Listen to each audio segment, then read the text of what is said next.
So আপনারা দেখতে পাচ্ছেন একটি শিয়াল এবং বাঘের গল্প। সেই ভয়ঙ্কর বাঘের গল্পটি আজ বলবো। একটি বনে একটি বাঘ ছিল। সেই বাঘের ডুক্কা শুনে সব প্রাণীরা ভয় পেয়ে সেখান থেকে পালিয়ে যেত। কিন্তু একদিন ওই বাঘটি একটি শিয়ালের বাচ্চাকে দৌড়ে তাকে মেরে ফেলে। তখন ওই দুষ্ট বাঘটি এক এক করে সব প্রাণীকে মারতে শুরু করে।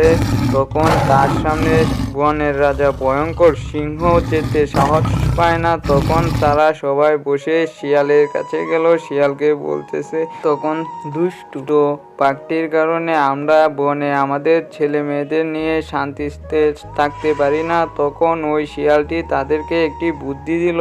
শিয়ালের বুদ্ধি শুনে সবাই একমত হয়ে বলতেছে, শিয়াল ভাই আপনি একটা কিছু করেন। তখন শিয়ালটি তখন বাঘের খুঁজে রওনা দিল। তখন সে হাঁটতে বাঘের কাছে গিয়ে পৌঁছালো।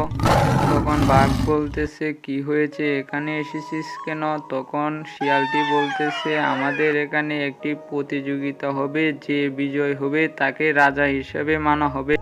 তখন বাঘ বলতেছে, কি এমন প্রতিযোগিতা যে আমার সাথে পাঙ্গা নিবে?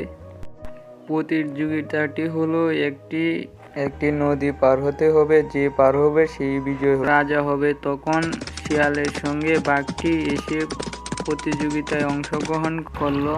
তখন শিয়াল নদী সাঁতরে পার হয়ে গেল। তখন বাঘ বলতেছে, সামান্য একটা শিয়াল নদী পার হয়ে গেল, তখন আমি বনের রাজা, সবার থেকে শক্তিশালী আমি কেন পার হতে পারবো না? তখন সেও নদীতে ঝাঁপ দিল। তখন মাঝ নদীতে গিয়ে সে ডুবে গেল, কারণ তার শরীর অনেক ভারী হওয়ার কারণে সে ডুবে গেল। তখন শিয়ালকে বলতেছে, বাঁচাও আমাকে।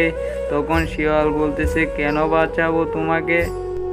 তুমি আমাদেরকে বনে শান্তিতে থাকতে দেওনি, এবং কি তুমি নিজেকে রাজা বলে মনে করেছিলে। তাই তো আমরা সবাই মিলে বুদ্ধি করে আমি নদীতে নিয়ে এসে আপনাকে ফাঁসালাম। এখন বুঝেন কেমন লাগে মৃত্যু যন্ত্রণা। এতে আমরা এটাও জানলাম যে শক্তি থাকলে হয় না, বুদ্ধি থাকাও দরকার হয়।